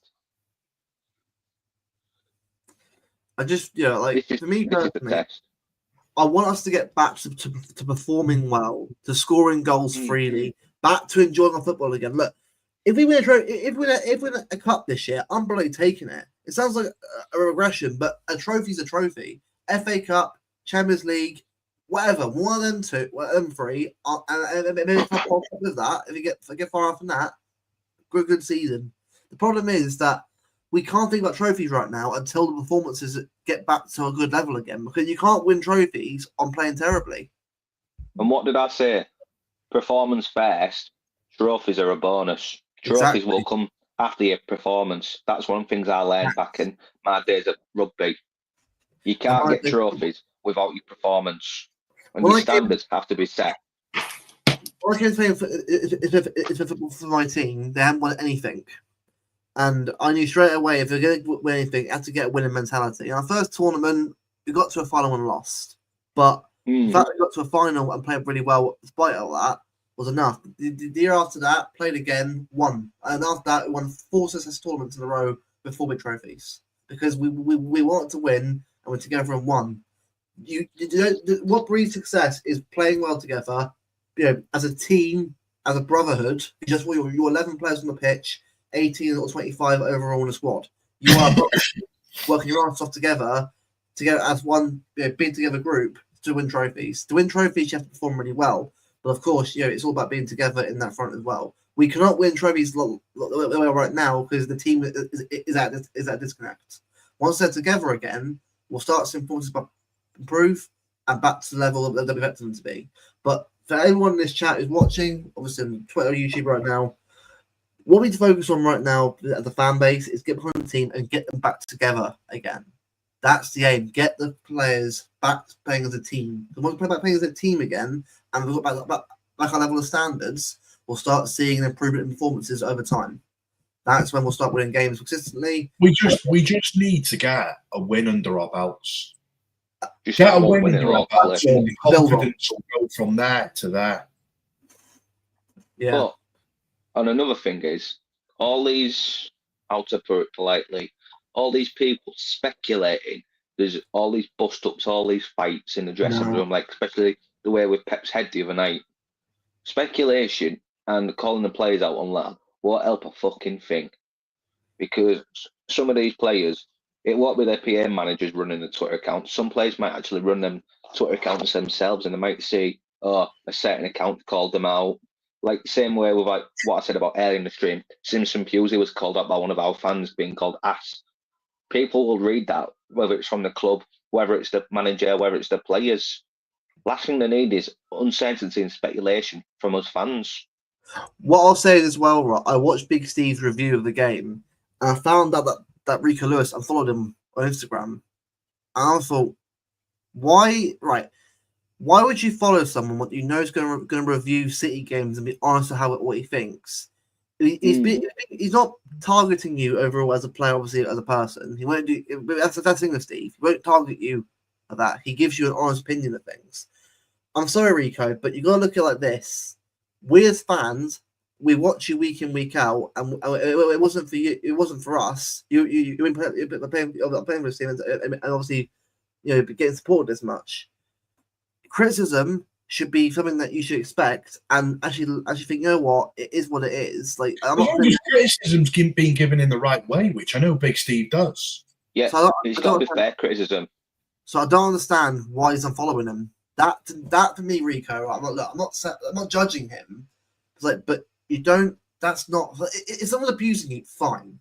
Yeah, of course. But Steve doesn't do that. But you don't think it's the right thing to do, because in case it backfires and he reads some nasty shit. I know, but it's the thing. The players if players are going to follow, right? Look, the thing is, right. The players could be watching something like this. I'm not saying they're going to. But, we have no idea who's watching this stream. But again, we've only said shit in terms of like the being shit on the pitch. We've not completely said you fucking shit, get out of my club. No, you've just been shit in the last few weeks. We're just having a tactical analysis. We're giving you what we're doing. Constructive criticism. Yeah, trust me. On this channel, we will not abuse people, because trust me, that is the last I tell you, if anyone's listening to it from the club now, smack it into Rosette and reset your formations. Yes. Pep on the board. When in doubt, and kick it out. When in doubt, kick it out. Big Sam, style football. Well, it's not even Big Sam style of football. It's just if you're dicking around with it by your own goal. Game management. Do you know what I mean? Yeah. Just get gone, reset your formations, start again. Just go back to the basics of football, please. And go back to if we're 3-2 2-1 up, go to the corner and shit else that way like we used to do. Exactly. Do what we used to do. Grealish and Haaland down by the corner flag. Yeah. Fucking shit house. Grealish and Haaland down by the corner flag, smacking it into Callum Wilson and sending it out for another corner. Do you know what I mean? I want to see that again. Oh, just focus on, go 2-3-0 up like you're doing, and just game management. Just simple game management. And if you haven't managed to score or whatever, and your team's getting hammered from the attack, then send it out to Rosette, reset your formation, and slow the pace of the game down again. Let them come at you again, but at least this time you're going to be in formation. Facts. It's just simple football. It's the basics. It's simple game management. It's stuff you learn as a kid. It's the fucking basics of football. Abby and Delph said the truth. The truth. Honestly, if things don't go your way, you just need to compose yourself, breathe, and not try and fuck everything up in one split second. In the words of Rory Keane, smashing something, they'll feel better. That 1 split second could make or break your season. That could make or break 3 points, as it did the other night. All right. Well, yeah. Before we end this stream, let's do predictions. 4-1, Bevo. You're leaving me out of these predictions today, I tell you. I tell you what, no. Actually, I'm going to flip it. So last time I said my initial one was I said it was going to be 4-0 to City. And then someone in the chat said, no, give them a goal because we always concede. So I went, all right then, 4-1. So I initially said 4-0, right? Technically, I was right, but it was to the wrong team. So this time, what I'm going to say is I'm going to say 3-1 Liverpool. On Sunday, 3-1 win. That's why I'm saying it. If I hear everything loud screaming Wales, fucking limbs in the fucking Haaland hat, mate. A Haaland hat trick, mate, at the cop end. Oh, that would be something. I'll tell you that. But it won't happen. But I'm dreaming. I'm just like, that's what Tell you what. Now you've just said that. Clip this up. Clip it up. Whoever. Don't care who. Clip this up. Oh, don't get me saying 3-1 Liverpool. Don't that. I never back other teams. I never back other teams. Don't be clipping that because you ain't got the context. No, hang on a minute. You didn't know where I was going with this. Clip this up. If Haaland scores a hat-trick in front of the cop end, like Luke's just said, I will give you both £150 each. Oh, go on. Clip that. Yeah, clip that up. Bevo. Go on. You've got my word. Go on, I'm holding my clip hand up to it. Hat-trick Sunday in the cop end, 150 each. Oh, you know I'll be messaging you, Brigzy. Money? I'll pay my dues, don't worry. I'll pay my dues, don't worry. But 150 each. I know you will as well, but the thing is, right, look. Hey, make it 115. 115 win. On 1-5. Deal. Oh, God.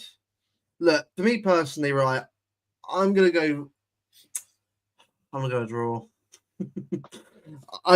What just happened to Haaland hat-trick now to a draw? Yeah, I'm taking the 3-3. 3-3. Yeah, screw it. Why not? A bit of fun. Yeah. I think it's one of games. As well. Well, look, Liverpool's defence, right? If you actually look at it properly, if you watch back, look, Madrid are terrible. Ignore the Madrid game. The Southampton game, if you watch that back, right? Yeah, I did. Yeah. Their defence is terrible. When pressured properly by a team that knows what they're doing, they can't defend against certain attacks.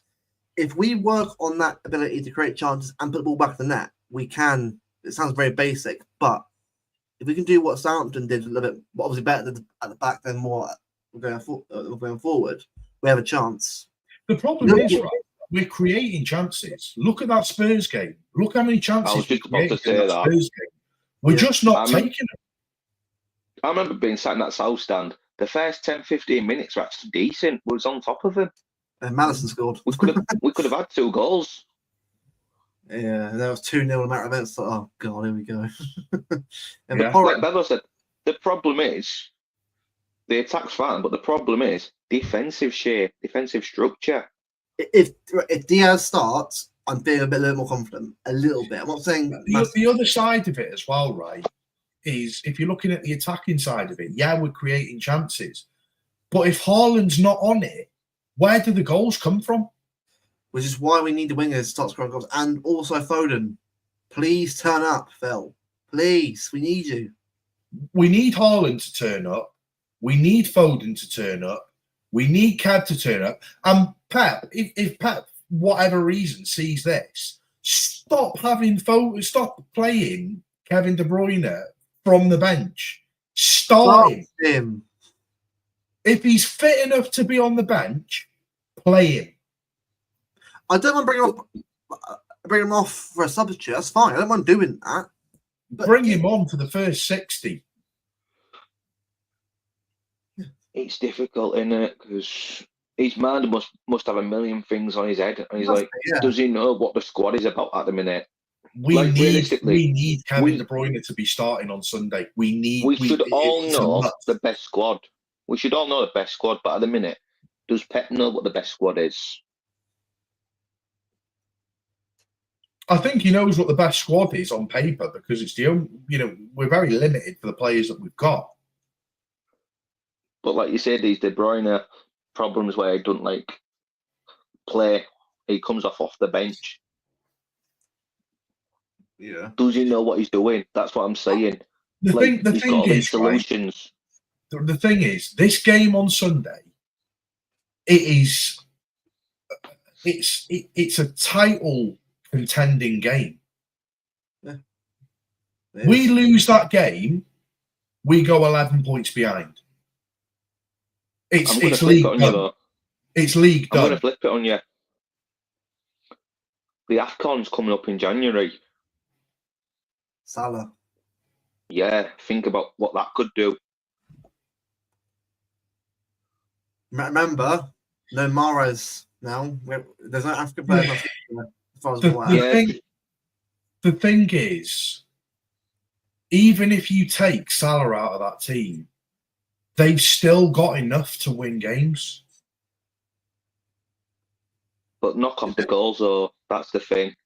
They've still got Cody Gakpo. You know, they've still got players there that can do the business. You've just got to find ways, I guess, though, to see.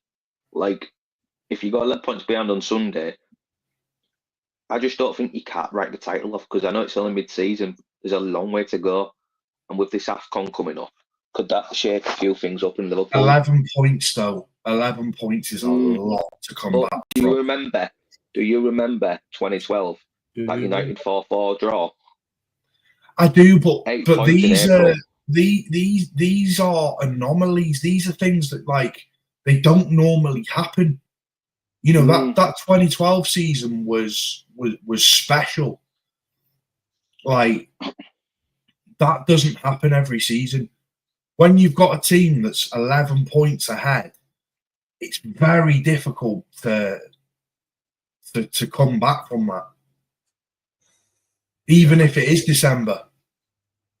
Because the thing is, as well, what you're not taking into account is if we lose on Sunday, it's 11 points, but then we've still got United to play, we've still got Forest to play. That's this side of the year, and if you continuously go on a losing streak, it's very, very difficult to get out of that rut.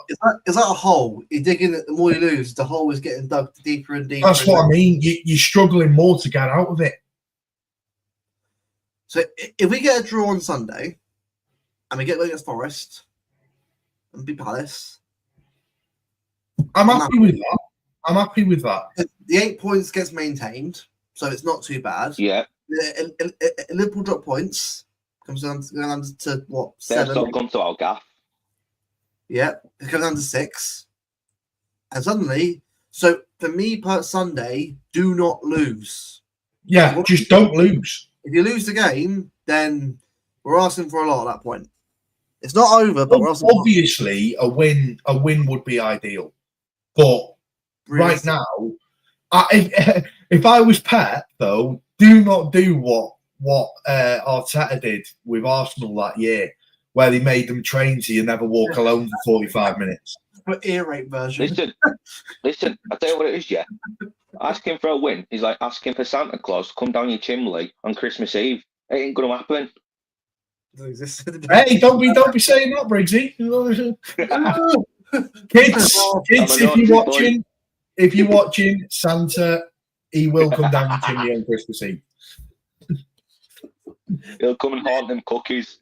I'll be very surprised that kids watching this who are like younger than 11 years old. What are we watching this show for, mate, on a Thursday night?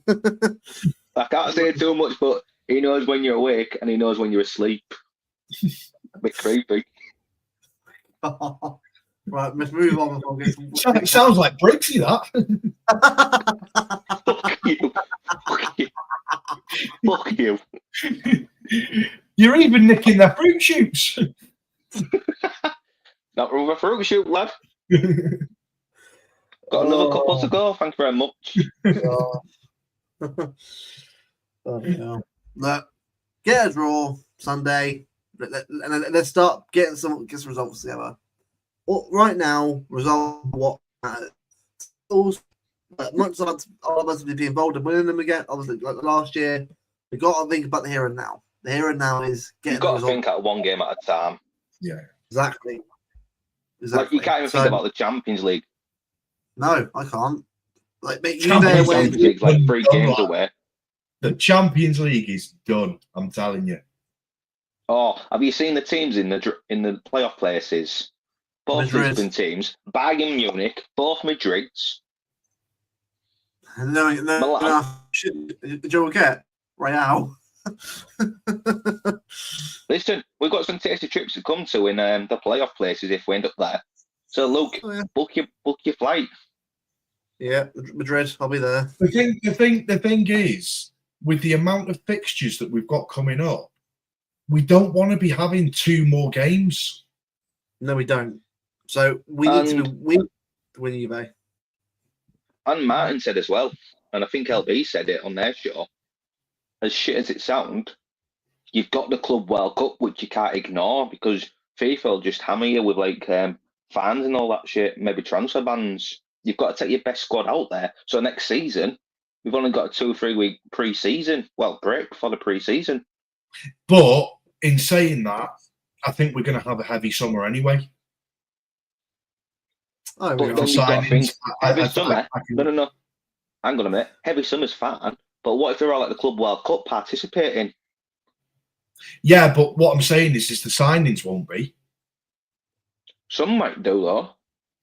So, if you bring in like a Verts and maybe a Jokeres and, maybe someone else, you're bringing in 3 or 4 big signings, they're not going to feature at the Club World Cup. They'll be told, get your summer holidays in and get yourself a rest. True, but what if we have to go for 1 or 2 that's at the Club World Cup as well? It's going to be a messy summer all around, on and off the pitch.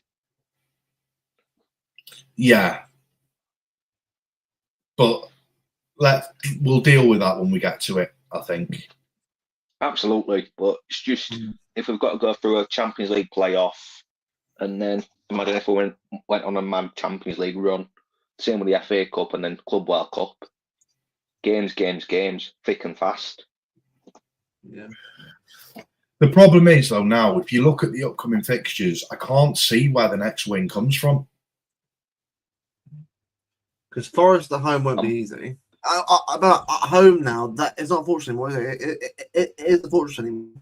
It's not. Teams come in now and go for it now. Mm. I generally think we do Forest. We should do, but the problem is at the moment is that we've got to. What we got to do is break the rot, stop the rot. We've got to stop it. That's the bet name right now. That's why I'm saying 1-0. If you get a 1-0 win, I'm taking it. I don't care how it's. It's not 5-0. 1-0. Or it's 2-1. I don't care. It's a win. Give me a victory. I want to see a W on that form. That's what I just want to see. I think we would actually win Forest. See, 2-3 years ago, I wouldn't have questioned you. But I feel like the weaker teams now are starting to. The weaker teams are starting to get better. They are. Pallets. They're bridging the gap. They are definitely bridging the gap. And they're bridging the gap because effectively, you've got a club like City that's making 400, 500, 600 million quid a year in revenue. And we're not able to spend hardly anything. You look at the summer transfer window for most clubs, with the exception of maybe Chelsea. Liverpool bought no one. City basically bought no one. Arsenal bought pretty much no one. There's no one's doing business. Yeah, I know. I think that's down to what we said at the start, doing it, all this FFP, PSR bullshit. It's just it's destroying the league. Yeah, because you're not going to get world-class talents coming to the Premier League now because no one can afford to pay it. It's just destroying. It's destroying English football. So scrap the PSR rules, make it more lenient. I'm not saying like no rules because again, we're not animals. We need to have some rules in place for it to work efficiently. But let teams spend the money. I want to see these other teams get better. I want to see us get better and better ourselves. I want to see the level go up because actually want to see the likes of other promoted teams like Leicester, Southampton, and all that get better. So we get to see them and give it a go themselves. So we're not seeing go up, go down, go up, go down. It's a bit more like a bit competition. Remember back in the day. Here's one for you. So, I don't know if you've kept an eye on Championship. Have you noticed that Leeds are up there again? Same with Burnley. Yep. They're in the top 2, 3. But I'll tell you someone else who's surprising up there. Sunderland. We've not seen them for like since Barclays. And there's one player who's done well for the season, Joe Bellingham. But if Sunderland got promoted, right? Obviously, not the obvious choice, like when you've got Leeds, Burnley, Sheffield United. But what if Sunderland become part of that yo-yo club? Yeah, because the thing is, Sunderland's finances aren't good anyway. Well, Southampton are effectively a yo-yo club. Ipswich will turn into a yo-yo club. Leicester will probably become another yo-yo club. I want to see your Southampton Leicester's was always Premier League sustainable. They were. They were a good standing team. Well, both teams were good standing at one point, but both mid-table was 8 points. But that's the thing. Like, this is why we need to allow teams to spend money, so these teams can get better. So because I want to see some good derbies. There we go. I want to see like a Pompey eventually get up there with Southampton. So we've got more derbies to look forward to at quite a high level. But back to the old school Barclays days, like when they were really good. But we won't get that while the league is the way it is. It won't. It'll just be very much the same teams at the top again. Yeah, because I know, like I say, I know Leeds are up there, Sheffield up there, Burnley. It's just surprising that Sunderland are up the top. I'm happy to see him up there though. It's good seeing him up there again. But like anything, no, we all know unless they have money to spend or I'd spend it, then they're going down again. So yeah. They need to. What they need to do is keep pushing this, sort it all out, get the rules changed. Because again, I'm not saying it just helps us out, helps everyone else out. So we've got a much more balanced league. But again, that's obviously something else entirely to what sometimes topic was. But I want to see us be able to compete. And everyone compete. I mean, it just makes the league much more fun to watch. And I watch like lots of like La Liga. It's Serie A is a bit more like. I'm not saying it's like not one-sided, but it's a lot fairer than it is in the Premier League. Less controlled. No, you're right, because you look at the spending power of teams in La Liga. They're able to bring in top-class talents. Even if Liverpool, City, Arsenal, whoever, even if they wanted Mbappe, we wouldn't have been able to compete financially. No one would be able to compete with it because we're not allowed to spend the money. If we wanted to bring in Vinicius Jr. or Rodrigo, we can't, because financially the league won't support it. You look at Alphonso Davies. Alphonso Davies is on his way to Real Madrid. He'd be great for us, by the way. He'd be great for us. I love Alphonso Davies. Yeah, but the thing is, why has he gone to Real Madrid? Because no Premier League club can go in for him. The Prem needs to stop being so dependent on his red cartel clubs. That's the issue. And it's like need to get that puppet. Need to get that puppet out of the Premier League, and because all it's doing is you've got the red cartel pulling his strings. Look at Bellingham's brother. Like he was linked with what was it in Premier League? Was it Liverpool and Newcastle? But they couldn't afford him. Now he's linked with Dortmund. Dortmund will just spend the cash like they've done Jude Bellingham. That's what I mean. Especially if they go up. Yeah. Seems like the Premier League is one of the only leagues in world football that has a cap on what you're allowed to spend. But then, what would you do with Joe Bellingham's money if you get from Dortmund? How do they fill that hole? Because, like you say, will they be allowed to spend the full Bellingham money? Well, over in Germany, they're still buying world-class talents. They're buying the likes of Harry Kane's, and if you just have a look at Bayern Munich's wage bill, it's ridiculous. Bayern Munich's wage bill is disgusting. You've got someone like Kimmich on like 450 grand a week. You got Sane for like 300k. Do you know what I mean? Like, do you think the Premier League would allow that? No chance. No. This the thing, mate. Look, at the end of the day, right? Look, as much as wasn't it? I was just going to say, just to finish on that, because it kind of ties into what I'm saying. Wasn't it a couple of weeks ago that the Players Association put up some kind of statement to say that they're fighting against having a wage cap? Yeah.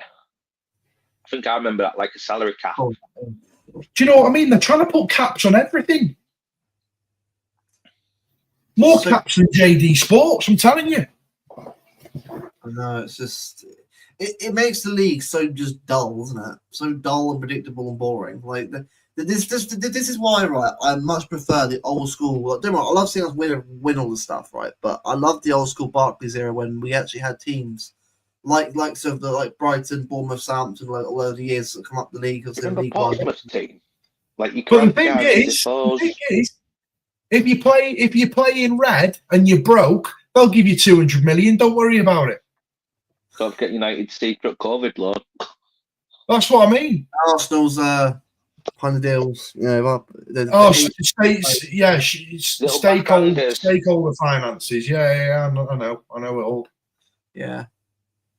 Look, you know, and then you've got, you know, one of the Red Cartel's managers in Jurgen Klopp saying that he doesn't back, you know, he absolutely hates multi-club ownerships, and now he's like the sporting director of Red Bull. Like, hypocrisy. Like, money talks. Money talks. Yeah. And Joe, what? On that now, I think that's a good place to end. I think for tonight's stream. Look, it's been it's been a rough couple of weeks, you know, in terms of results, but all we need is one win just to lift the mood a bit, get everyone feeling a little bit positive about the season. Forget the league and all trophies. I'm not saying we're done, but forget about it. The priority should be now the results and mentality of the team improving. Because once we're back there, then the thought should go to the league. Because right now, I don't care about Liverpool right now. I care about us and our games, because that's always a priority for me. If you think about the league too much, you end up getting engrossed into it and you end up just getting more pissed off of it. Whereas if you think about yourselves and what you're doing, your own performances, then you can be a little more positive, a little bit more focused on what we need to do to get better. But I'm sure we'll get there. Bring on Sunday. It's going to be a difficult game. I think Liverpool should be the ones to win the game anyway. What the one game at a time. What kind of comment is that? What kind of name is that? What kind of name is that? I've no idea who you are, bro. But that's some sort. End it on that note. End it on that. And on that note, on this. Hang on a minute. Do I really look that old? Luke can answer that one. I'm sending him back. He said older brother. Sure. All right. That's probably more on it. Not brothers. Anyway, big up all guys for tuning in another Thursday evening. Bring on Sunday. Let's get it over with. I'm 24, by the way, mate. I don't look it, but I'm 24. Have a good evening, guys. I'll see you next week for the stream.